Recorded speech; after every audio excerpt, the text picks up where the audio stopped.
Welcome, folks, to this meeting of the Holistic Growth Club for Entrepreneurs. I'm joined today by Sarah St. Laurent, best-selling author, entrepreneur, coach, and a lot of other things we will explore together. Also joined by my colleague and right-hand cat, Kara, who's a co-host here at the Holistic Growth Club. Also joined by my esteemed colleague, friend, and generally super person, Christine Allison. Hello, Christine, Sarah, and Kara. Hi there. Hi there. Hi, Gordon. Hi, Gordon. It's such a pleasure to be here. Wonderful. And did I hear from you, Kara? Hi, Kara. Hi, everybody. Welcome. We are delighted today to have Sarah as a special guest. We're going to introduce her in a few moments, tell you a little bit about her. As we produce this, I am going to put this recording out before we edit it very highly. I'm not even going to put an intro because Sarah has some books coming out very, very shortly, and we want to spread the news. As we get our meeting underway, I'm going to invite our guests, both in the cyber world and those listening at home, to join me in the Growthnik statement. Ready, folks? Ready. Here we go. Every day, I'm thankful for the love that made me and gave me the gift of life. I ask that love to teach me to love myself and others. I ask that love to lead me to be honest with myself. I ask that love to help me establish healthy mental and physical habits. And I ask that love to loosen the principle of abundant life within me so that others may be touched by love through my life.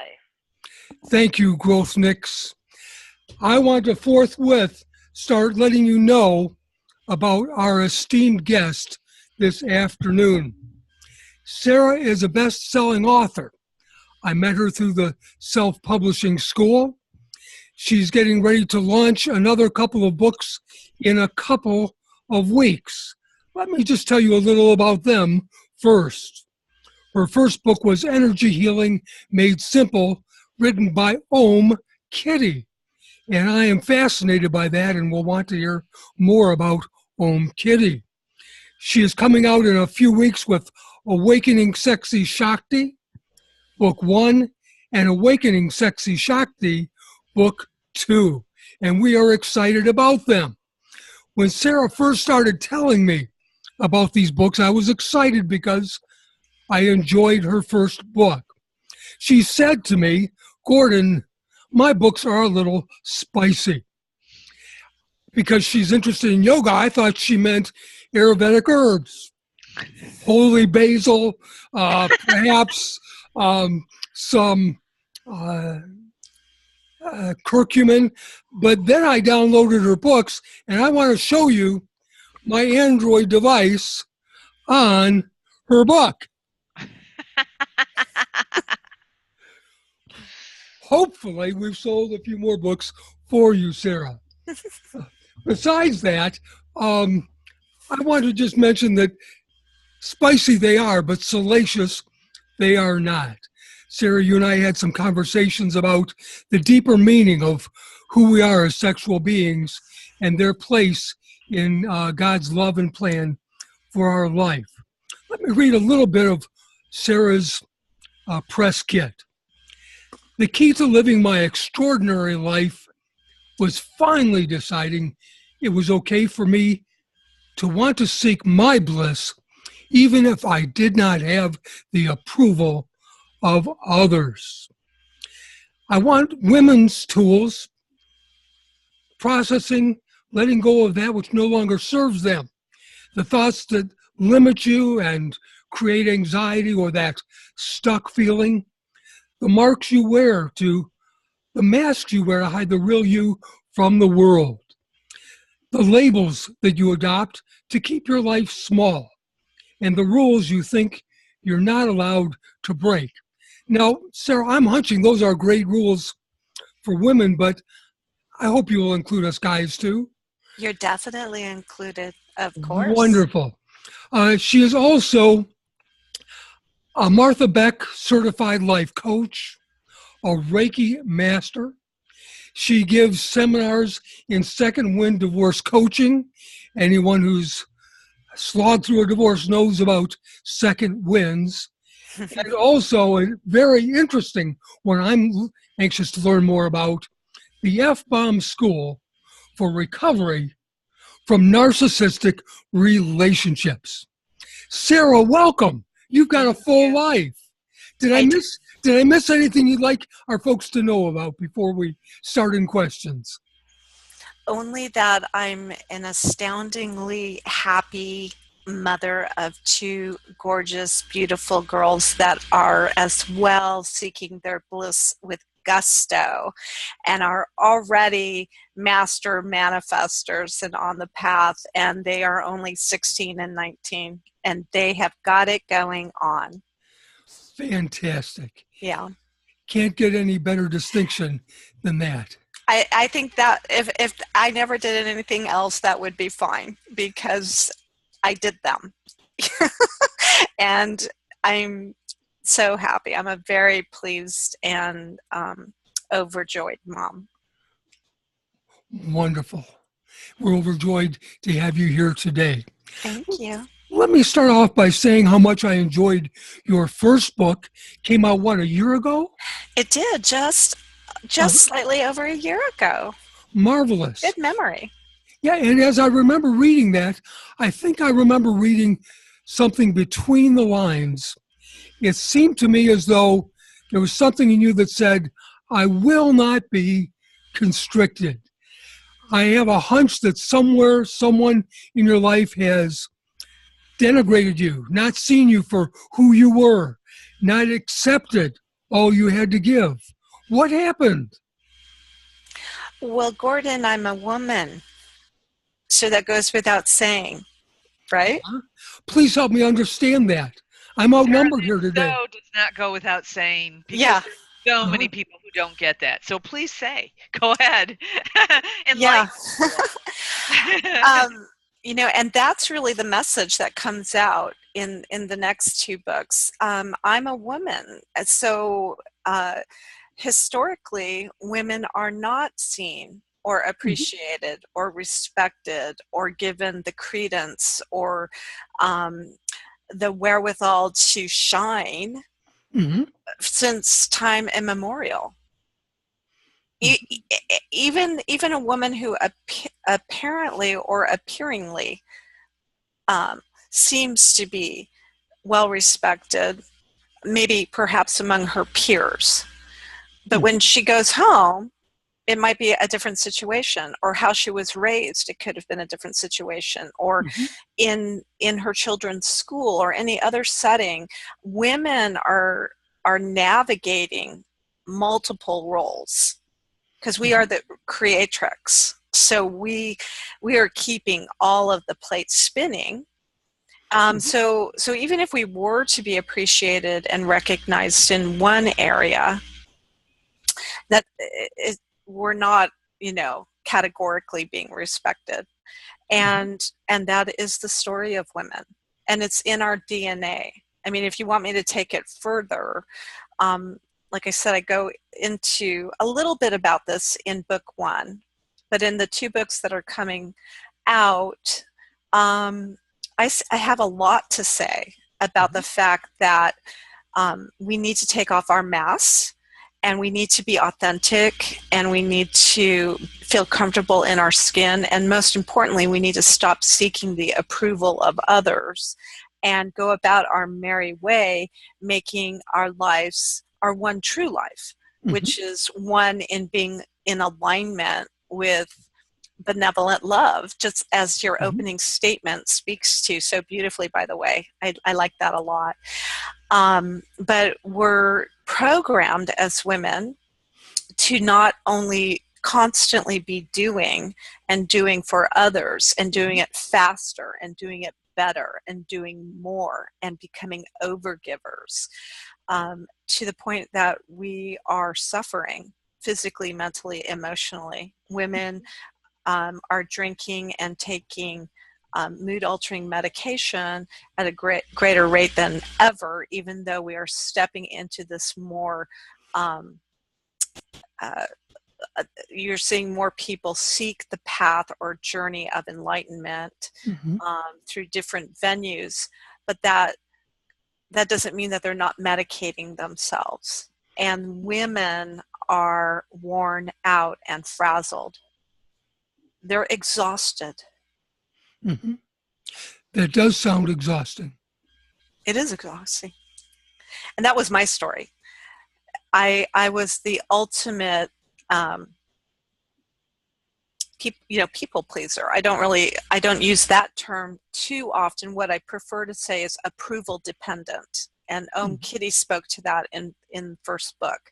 I was the poster child of the approval dependent. And with that, I was an overachiever. I was a perfectionist par none. Okay. And if you add all of that up, you are going to hit a wall. And that's exactly what happened with me. I was a business executive. I was building homes. I was running businesses. I was, the board member or president of everything. I was raising 2 children, and I had to do it all at sort of almost an elite level. And that, when I finally had my brush with divinity, that was all a very clear indication as to what was really going on. And what was really going on was me, my lack-mindedness. So this is your personal journey distilled in what you're writing. So, yes. So book 1, Om Kitty is a metaphor. Kitty has written the next 2 books as well. I mean, they're told in the voice of Om Kitty. But Kitty is a metaphor, and I teach and coach through the tool of metaphors, probably one of my most powerful coaching tools. And so the cat, this beautiful, sexy, saucy, vibrant, witty kitty, is a metaphor for rebirth and rejuvenation, because of course a cat is, has 9 lives, and Kitty has lived them all and learns from each one and shares her knowledge, right? So that's where I came up with Kitty, and of course she is sort of my alter ego as well. But she, in the first book, describes this small, stifled life that she lived, full of fear-based thoughts that were keeping her imprisoned in her own lack mindset. Until she finally realized, through a divine intervention, that she was meant for much greater things. But so it was sort of a lifting of a fog, and that is what happened to me. And I ended up changing my life 180 degrees. And so that is all in book 1. That's sort of the backstory, as it teaches people how to use energy healing. And the reason I decided to write my first book on energy healing is because it is such a game changer. And originally I was very, I was raised and spent the majority of my life avoiding woo-woo, right? Avoiding anything that was metaphysical or deeply spiritual, because I had a strong faith background that didn't really tolerate that. But if I were to be honest, I was always interested in it. I was just too afraid of other people's opinions to walk in that direction. Right. And so as a coach, I was trained to use the work of Byron Katie, and you're probably well familiar with the work. And that's a big part of the coaching that I do. And it is a fantastic tool. And Byron Katie is a walking enlightened person currently, enlightened, similar to Eckhart Tolle. But for me and my mind, I'm sort of a quantum physics junkie, and I needed to square my spirituality and the work that I did with what was becoming very obvious to me with regards to the importance of energy. And so I was saying, okay, great, we're using the Byron Katie tool, and it is an amazing tool. But is it actually healing us? It's allowing us to dissolve our thoughts, and we feel a lot better, and that is the purpose. But then are we actually healed? So I started experimenting with energy healing, and I went through all of the training and eventually Reiki master. But I did that purposefully to incorporate energy healing into my coaching, because dissolving thoughts is one thing, but healing at the atomic cellular level is an entirely different thing. So when you combine both of those together, you're healing at a whole different level. Right. You and I both come from a faith background, and sometimes people just did not pay any attention to those words of the master, who said, to those who believe, I will give power to become the children of the divine. Right. That's marvelous. And I'm assuming that this has also informed some of your entrepreneurial interests and activities. Which part? I'm sorry. I want to follow you. It's my hunch, Sarah, that to be an entrepreneur is to take the raw gifts of life and take them with that power greater than ourselves into something called life and growth and power to bless and touch and reach others. That's my idea of what an entrepreneur is. I think that's interesting. I haven't actually ever given that some thought. I know that I think that that's what healers are. Same thing. Okay. And so yes, I would say that I resonate with that whole track of thinking. That I know that I was touched when I saw how blissful I could be and how abundant I could be and how joyful I could be. I just needed to share it with others. And so seeking that level of coaching certification with Martha Beck was a no-brainer, because I knew that I needed to share the opportunity to be as whole as I was becoming with others, because I'm certainly not living in a vacuum. You know, women are walking in my old boat through my old shoes every single day, and I meet them and I coach them, and when I do workshops, I have rooms full of them where they're just, I'm exhausted, or I'm in a situation that I don't like, or I don't have any momentum, or I'm sad and depressed and I don't know why, or I'm 50 pounds overweight and I don't know why. Well, you know, let's get working. It's the good work. It's setting people free. Yeah, exactly. I didn't know until recently that you also dealt with people who had been expressed or exposed to narcissism.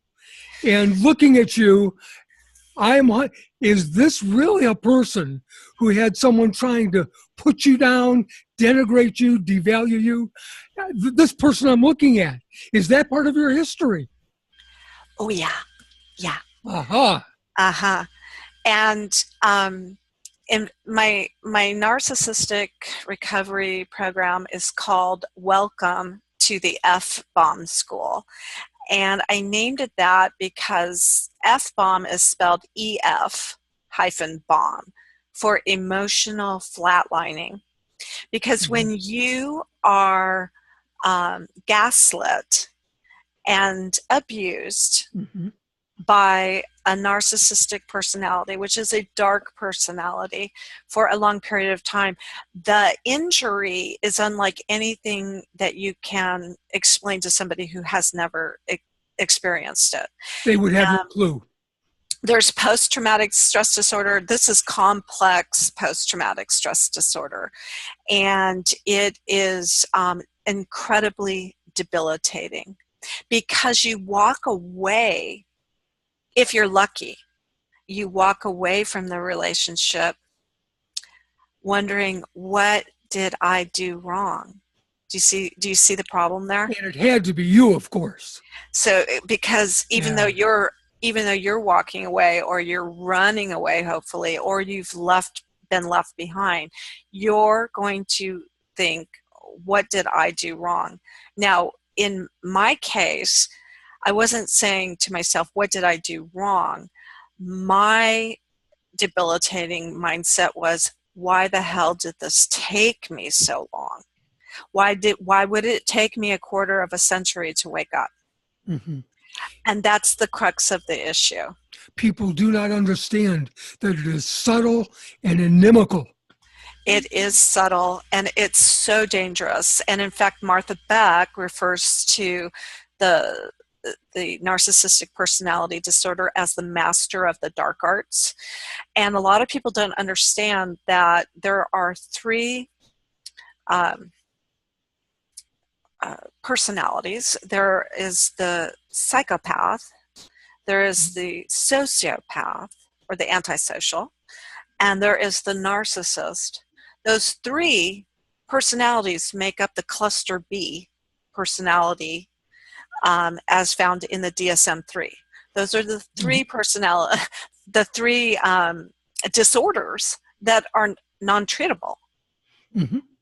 You cannot, if you are in a relationship with one of them, you must leave.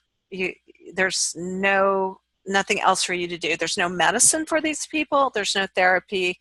There's no treatment. Well, I, for one, am very glad you escaped that.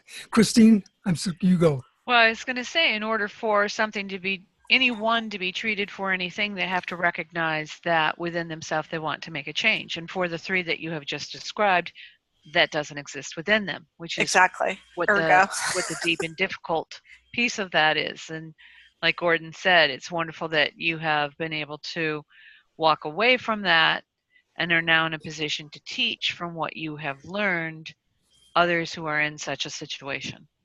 Well, yes, and you're right. That is why they're not treatable. Medication and therapy would not work with these people because they don't consider themselves to have a flaw of any kind. They're unable to recognize that, and they don't want your help. There's nothing wrong with them. Well, of course. I mean, why would you change something that's perfect? Just ask them. So, yes, exactly. And so it takes a toll on people that are coming out of 10, 15, 20, 30-year relationships to understand what was going on, because it's almost surreal. It is honestly almost surreal, and people are then very busy beating themselves up about how stupid they are. How could they have ever lived through this? How could they have put up with this for so long? And so there's that whole set of thoughts that needs to be dissolved. Or the other thought is, that I've just wasted 25 years of my life. I'll never get that time back. It's those kind of thoughts. There's all kinds of thoughts that are going on with these folks. And so it's a very specialized and focused area of coaching. Wonderful. Don't you find, well, I find with the clients that I'm working with, I'm also a life coach and a certified hypnotherapist. I find that a lot of the work that I'm doing with them is all about reframing their perspective. Why did it take me so long to get this? Or how stupid can I be, et cetera, et cetera. That seems to be a fairly common thing that we do across the board as humans to ourselves. Once we get to the other side of the tunnel, so to speak, we go, oh, really? I mean, what was up with that? What took so long? How did I not get it, et cetera, et cetera? Mm-hmm. So I find that a great deal of the work that I do is really with reframing. And I know Martha Beck does, from what I have seen, quite a bit of that as well. I think that that's a huge piece of coaching, to help people understand that nothing is ever wasted, ever. Oh, yeah. No, exactly. It takes as long as it takes. It took as long as it took. Exactly. Right. And there are things learned in that journey. And gifts. Could not, absolutely. Right. Because I always think of learnings as gifts, and I didn't say that, but you're right. There are gifts given in that journey that simply are not even available any other way, straight up. Well, if it had only taken me 10 minutes to get 10 years to get the entire picture, I wouldn't have had the full picture. I needed to learn the truth and reality about this at the level that I needed to learn it in order for it to actually coalesce in my mind that this is absolutely intolerable. Because if you cut the lesson short, there's a chance that you haven't received the full gift and you don't have all of the learning. And so then you're going to step into that next relationship, right? And I know that you probably coach a lot of people that have a sort of a serial thing going on, from one narcissist to the other, right? Well, I would not say that I, in any stretch of the imagination, specialize in dealing with narcissism in the way that it sounds like that you do. And I do think that that is very much a specialty. But I do see that across the board, whatever the issue, if we don't complete the lesson, right, we're absolutely going to repeat it. And in that sense, we have endless opportunities to grow and become our potential, which doesn't exist any other way. Right.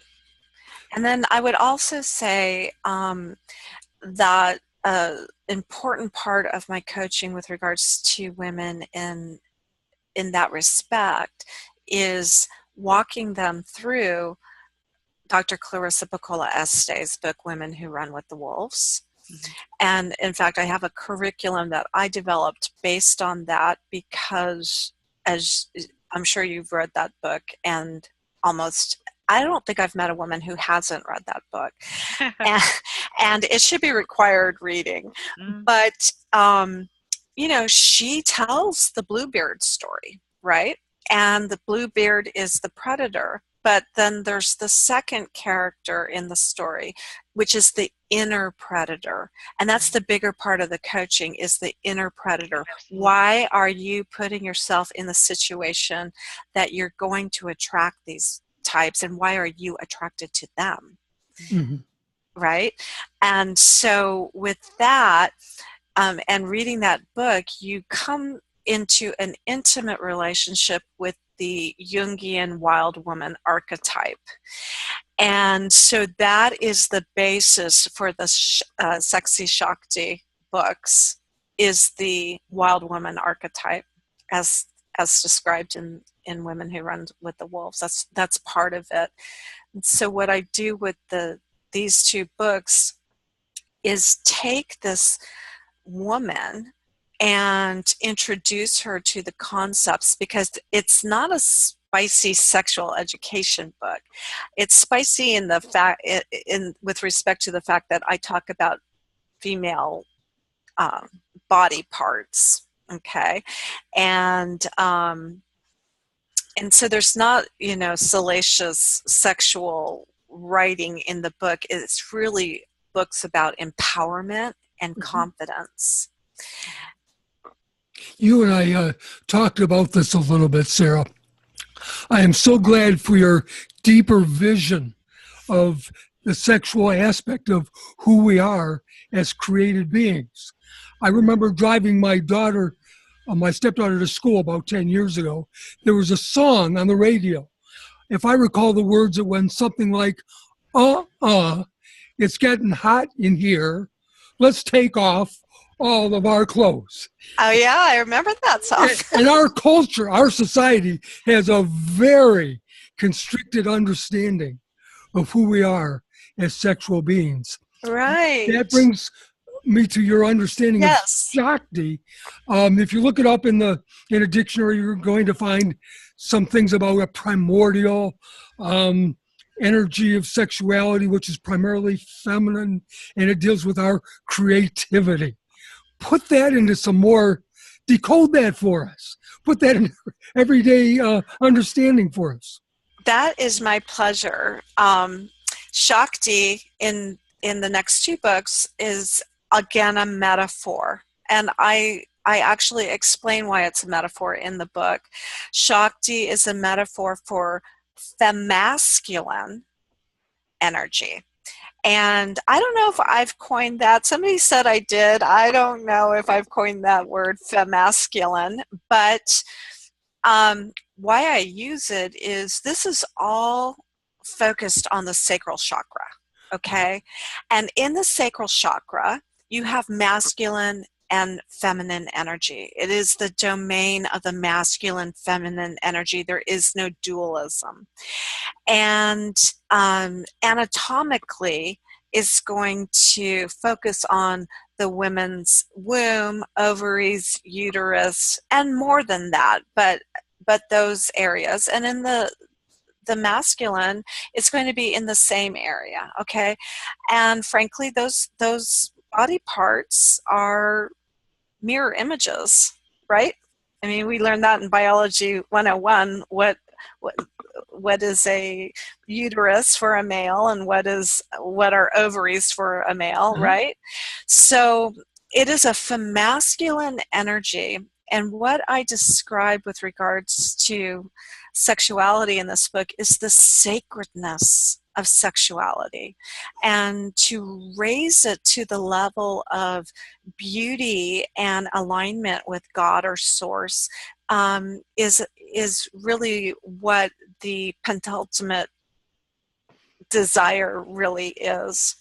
I speak to why a woman's sexuality is so important, and being content, not just mildly content, but to be fully content and pleased and blissful with regards to your sexual energy is very important. In fact, I think it's so important that it's a gift to the world. So when you are taking care of your own personal sexuality, you are gifting the world. And the reason is because we want all of you. We want the best of you. And you cannot be at your best. You cannot be the best definition of the creature that has come from pure positive energy if you are sexually depleted and, in fact, in some instances, non-existent. That energy exists for a reason, because it is cosmically powerful. In fact, I liken it to possibly, of course, this is just a personal whim, but what if an orgasm was akin to the feeling of the Big Bang? What if when God put into motion the thought and desire that I want to create, wouldn't our ecstasy be something akin to what might have been going on at that time? Interesting. Why else do we have that feeling? So even an old retired Methodist preacher, evangelical, can benefit from this understanding. Well, good. I'm glad. And so the point is not just about sexuality, but about desires. And I talk about the grand desire and why you should want your desires, whether it's for intimate love, or it's to better the world, or it's to build a hospital, or write a book, or sing an aria. The fact that you have a desire is the right alignment with Source, the right alignment with God. We should always be willing to trust and acknowledge our desires, because without desire, we wouldn't exist. This universe would not exist if one had not desired it to be. Example, Song of Solomon. Wonderful. That goes to your point, Gordon, about entrepreneurs. So nobody becomes an entrepreneur without a desire. It's too much work. So that is a wonderful illustration of what you're talking about, Sarah, and what you were referencing earlier, Gordon, I think. I'm going to put you two together to talk a little bit. You're both coaches. You both have a love for some of the same work. And you and Kara can talk a little bit about Sarah. Then later when I talk about how we can get in touch with each other, I'll join in with some more. But folks, have some fun together. Okay. So this latest series, it sounds like you're coming out with 2 more books. Talk to us a little bit about that journey for you, Sarah. A little more. Okay, well, thank you. In the context of these books. Okay, thank you. I am so excited to release these books, and the feedback that I'm getting from women is so satisfying as a writer. I don't know if you're a writer, but I posted the other day that, our drug of choice is a good review. Oh, yes, absolutely. My book, the book that I have out is called So You Want to Make a Change, and it's a workbook. And it is a blueprint for moving through the process of change with my favorite tools that I had known up to that point. Right. So that was the beginning of my toolbox, as I like to think of it. Yes, right, I call it my toolbox. Drug of choice. That is a drug of choice, to be sure. And sure. so I had shared advanced reader copies, and some of them ended up in some former Eastern Bloc countries. And East Asia. I don't know how it happens, the magic of technology. And some strangers had reached out to me and said, these processes are revolutionary. Well, that really caught me off guard, because as a coach that we sometimes we're in a bubble, and our little circle knows these things, but then there's 97% of the rest of the world that isn't in that bubble. And so yes, some of this stuff is revolutionary to them, and I'm so happy and I'm so excited. So the first book is Awakening Sexy Shakti, book 1. The second book is actually Awakening Your Sexy Shakti. So the first book concentrates on what the heck is Sexy Shakti? And Sexy Shakti is a metaphor for the femasculine energy contained within an orange-hued nitrogen bomb, which is the sacral chakra, and how to find it, and how to access it, and how to ignite it. When you do that, you will usher in greater levels of creativity, desire, vibrancy, proficiency, creative genius, empowerment, sensuality, sexuality. All of those juicy things are contained in the sacral chakra. So, Sarah, how would you describe that as different, or would you, from awakening the Kundalini energy? Yes, it is different than awakening Kundalini. It has nothing to do with Kundalini, and it is specific to I'm speaking specific to the sacral chakra. And I talk about that in the book, how I differentiate both of them and explain that this is not Kundalini rising. Okay. Okay. And so for you, like in a nutshell, how would you describe that difference for people who may be wondering? Well, I think that it's a little bit esoteric to explain in this venue, and I would refer them to the book. But Okay. what I can say is, like, for instance, one of the processes in the book involves a focused visualization journey. Okay. And it is a journey deep into a cave, and it is strengthening the muscles, the female muscles, to actually make physical contact with Shakti. And in doing so, I want them to locate that apex, which I call the cynosure of Shakti, and get very intimately involved in feeling their body. There are so many women that have never actually felt, and I don't mean, with our hands. I'm just saying they have not felt their bodies. They couldn't tell you what their hand feels like. They couldn't tell you what the heel on their foot feels like. They're not into their body. And so I'm a mind-body coach, and it's very important for me to teach women how to dive into their body to actually feel it. The second part is to create intention and a feeling sensation, because where we're all heading in this process is deliberate creation. Mm-hmm.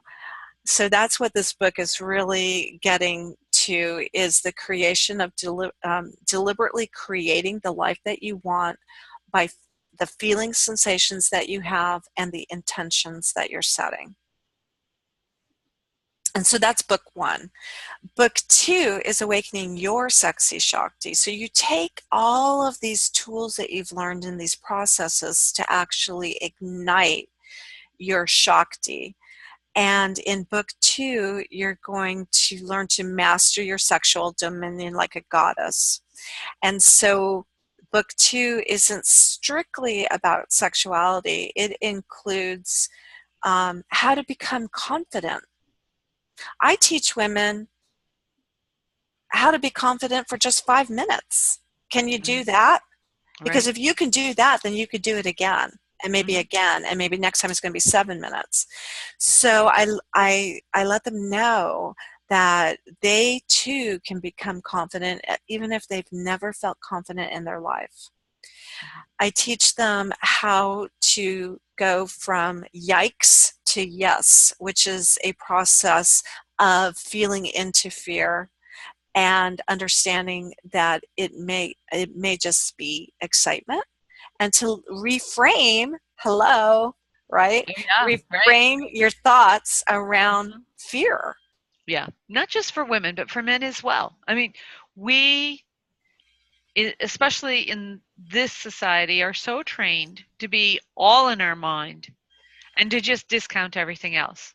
And the work that I do, I speak to it in the context of bodies of consciousness.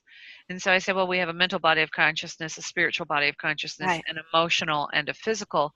And really what we have been taught is that the mental is the master and everybody else should be either unknown, unheard, or a slave to the mental, which is cutting off all of those different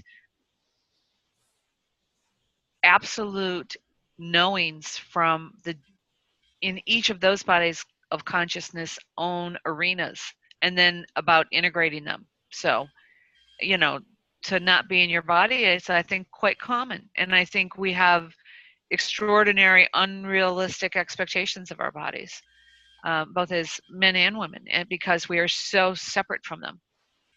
Oh, we are. Mm-hmm. We're very cut off. And you're right. It's mental, emotional, spiritual, and physical, and they're all separate. And the body, and to understand the body and the mind-body connection is essential. Oh, absolutely. It's fundamental. Absolutely. It's fundamental. You're right. But I wanted to say that the reason I brought up about going into the cave is you could liken that, and some people have asked me, well, aren't we just really doing a bunch of Kegels? You asked about likening this process to Kundalini. There's another aspect where people are likening it to Kegels, and I'm like, no, unless this is the mother of all Kegels. because this is not, a gynecological exercise. This is a journey into sacral energy and uniting with source through this cosmic energy. So it will include the physical sensation that you might experience in a Kegel, but it's not the same. And so that is an analogy for the Kundalini argument as well. And so it's a little bit more involved, and they can read about that in the book. But, there's other things that define your sexuality. And for women, a very important aspect is your circle of friends, and especially your sacred circle of feminine friendship. And I explained how critical that is and how important, and how it is critical to have to tighten up that circle.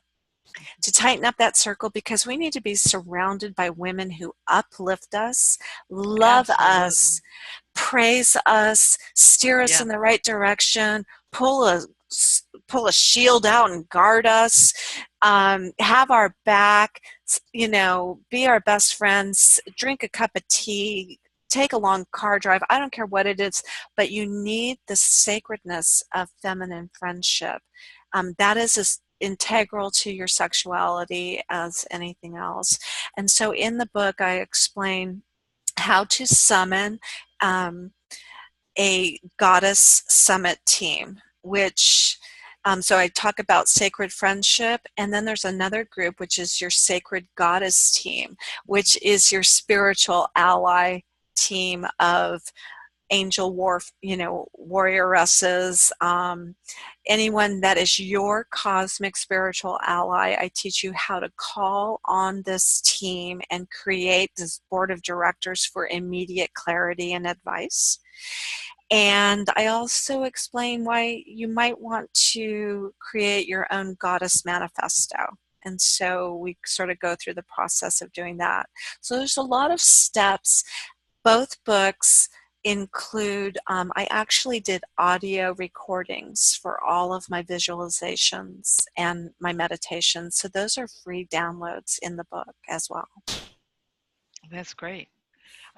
I did some work earlier with Jean Houston in the year, and she has her own process for some of these as well, because I think it's just, again, it's one of those fundamental to, she talks often about how our coding is so much more than we even begin to understand and to explore what coding is available, and how and some of the patterns that you were talking about really are genetically coded.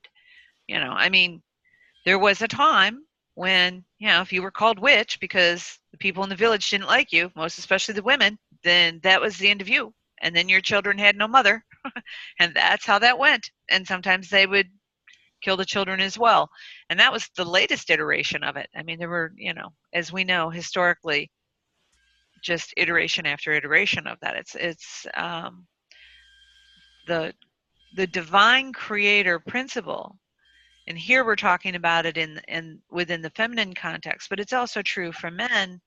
It really is about the balance of the divine feminine with the divine masculine, and not one or the other, but the divinity of both, so that men too are able to come out of the traps that they have been assigned to genetically and otherwise, so that we can all really move into the fullness of the potential of who we are in a partnership that honors each other, as opposed to disparaging each other, which is, with the narcissism and the sociopath and that you were talking about earlier, right? Which is all about, I can't exist without, that model, that way of being is for the narcissist or sociopath or the psychopath. They have to be the only one on the planet because they are all that matters, because there just isn't enough. They're not inwardly sourcing the all. So they're feeding on everything externally. So, and that's the beauty of the sacral chakra, is that it's the combination of both the masculine and feminine, and so the concept of dualism is non-existent there.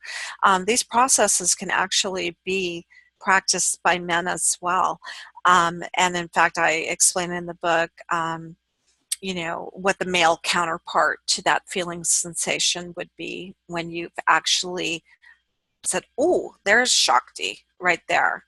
Because I want people to be able to visualize it and feel it so they can understand that, okay, that is my storehouse of sacral energy. That's where I need to focus. Here's what's beautiful about the sacral chakra. Our 7 primary chakras are all important. But the sacral chakra is the only chakra that actually creates palpable stuff. Everything is an energetic center, but only from the sacral chakra do you get babies, do you get paintings, do you get songs and sonnets and businesses such as entrepreneurship. Because it's all being created. It is the domain of the actual creation of things. Thanks. So it's important to both men and women.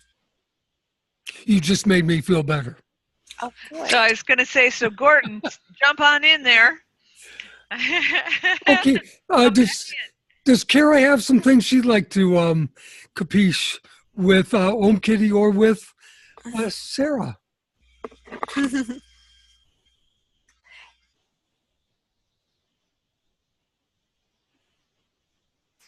Sarah? Hi, Sarah. Hello. I love that you are calling your books Om Kitty. I do too. Thank you for helping the goddess that we all know that we are as felines be focused upon with Om Kitty. Thank you. You're welcome. Thank you for mentioning her. She's very near and dear to my heart. And in fact, Om Kitty is near and dear to all of my readers. This is what's interesting, is that Om Kitty has taken on a life of her own. She has followers. And this is why I was told by some readers that Om Kitty, they like reading in the voice of Om Kitty because she is non-judgy. She's not a coach. She's not a know-it-all author.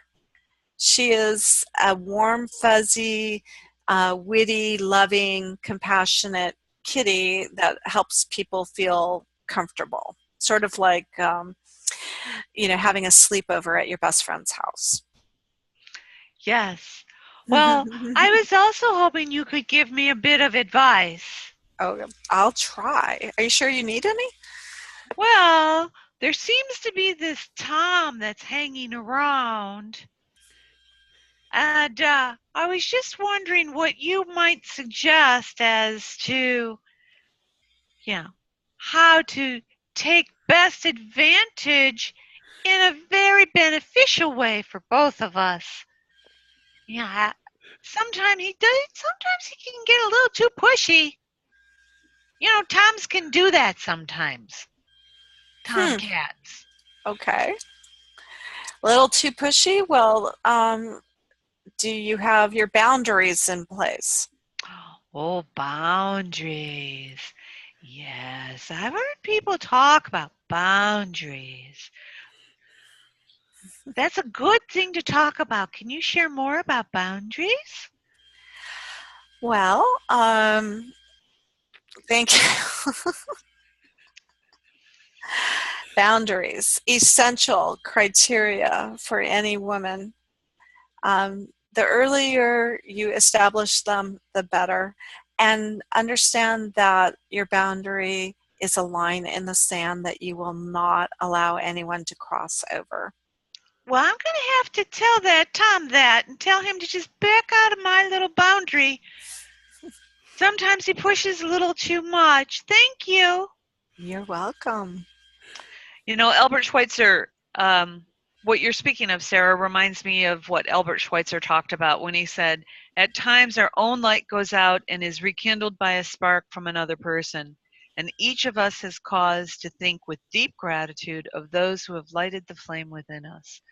And I would say you are most certainly doing that in the context of encouraging the cosmic team and those inner circles, both for women and for men, that is absolutely essential for all of us to be able to move into our creativity in a way that's collaborative and not competitive. So thank you for again, showing us another model of that in a way that works. Thank you. Well, Kara and Sarah and Christine, thank you for your enlightening discussion. I'm glad to have had a chance to listen in on some of that. I want to spend some time letting our listeners know how they can get in touch with you, Sarah, and you, Christine. You're getting set to launch your books very shortly. How can people get in touch with your coaching, your books, and be connected with you, Sarah? Okay, well, everyone's invited to go to Amazon and look for Awakening Sexy Shakti and Awakening Your Sexy Shakti. I should give the full titles. Awakening Sexy Shakti, A Mystical Journey to Awaken Your Sexuality, Sensuality, Creativity, and Joy. That's book 1. And book 2 is Awakening Your Sexy Shakti, Mastering Your Sexual Dominion Like a Goddess. So you can look for both of those books on October 3rd, and you will be able to download them for free. So I'm actually having a free download day that day. And my website is www.saint, S-A-I-N-T, Laurent, L-A-U-R-E-N-T, coaching.com. Sarah Saint Laurent on Facebook, and at Sarah's Intuition on Twitter. We will also have those links up joining this presentation so folks can connect with you. Christine, how can folks get in touch with you? You can reach me. My website is Christine, C-H-R-I-S-T-I-N-E, Allison, ALLYSON.com. My book is available as an ebook from my website, which is So You Want to Make a Change, and the subtitle of that is Aligning Who You Are with What You Do. And you can also get my book on Amazon. And if you go to Amazon, then please get it from me and not from the other people who are selling it, because they don't have the right to sell that. So Amazon and I are working on that together. Gordon, tell people about you. And I want to just say bravo to you, Gordon, for being so forward-thinking, so open, and so clear about all the gifts that people are bringing in through their books, and for being the light that is supporting everyone doing that. So thank you for being open and making it part of what you do to bring that forward. Well, thank you, Christine. Obviously, it's a great pleasure. A large part of that is our Holistic Growth Club for Entrepreneurs, which now has a Facebook site. It's beautiful, by the way. You did a fabulous job with it. Well, I hired that out. That's how come it's beautiful. You can reach us through Kara, actually. She has an email, Kara the Cat at Outlook.com, and that Kara is with a K and the cat is with a K. Kara the Cat at Outlook.com. You can also get some free things at GordonTheGrowthGuy.com, and you will be apprised as to what's going on with the Holistic Growth Club through that. I might add, she also, Sarah, is becoming a little well-renowned. She is receiving email. So next time we get together, Christine, we can share some of our email to Kara. That would be great. Sarah, would you say that putting that book out there has opened some doors for you? With regards to my first book? Yes. Has it opened some doors? Just the adventure of publishing? Absolutely. Yes. Oh, okay. Yeah. Would you recommend other people do it? Absolutely. In fact, I recommend it so much that is quickly becoming a very important and growing aspect of my coaching. Mm-hmm. I've got to be honest with you. You know how many groups we can be in with regards to the Facebook writing world, right? Mm-hmm. Well, people are constantly reaching out to me as other authors. And so just in that alone, just by actually being with amongst peers has affected my coaching business. Wonderful. Mm-hmm. Would you recommend Chandler Bolt's training by any chance? Well, I haven't been in SPS for a year, so I know that I really had a lot of benefits that came to me from that. Uh-huh. Yeah. Are you still in SPS? I'm in SPS. I'm flying out to San Diego next month to sit down and capiche with Chandler. Oh, how fun. Yeah, the same training that got Sarah started, got me started, is available. I will have links up adjoining this for free training for anyone who's interested in becoming a best-selling author. This is an exciting opportunity because you and I have both watched bestseller after bestseller be produced out of Chandler's training and activities. So ask our listeners to have the joy of downloading or getting in touch with some free video training on becoming an author. Folks, I want to say thanks so much for allowing me to hang out with you ladies today. I will put this up as soon as I can without even editing it fully because I want people to know about those upcoming book launches. Well, I'll also send you the link and the trailer, the cinematic trailer for both books. That you can link that as well, so they can see those really easily as well. It's marvelous. Thank you. Well, I really loved speaking with you, Gordon. What a pleasure. Yeah. We just chat in this tiny little box, you know. We have for a year, exactly. Yeah. It was a pleasure meeting you, Sarah. Thank you. You too. I wish you the best, and I look forward to hearing more about you and more from you.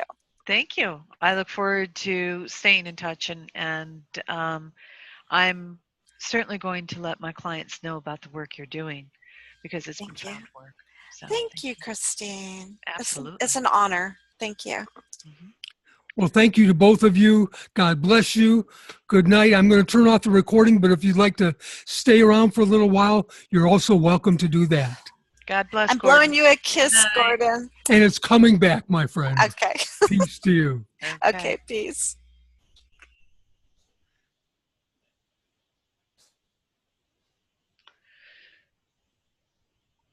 Okay, Gordon, you done recording? Nope.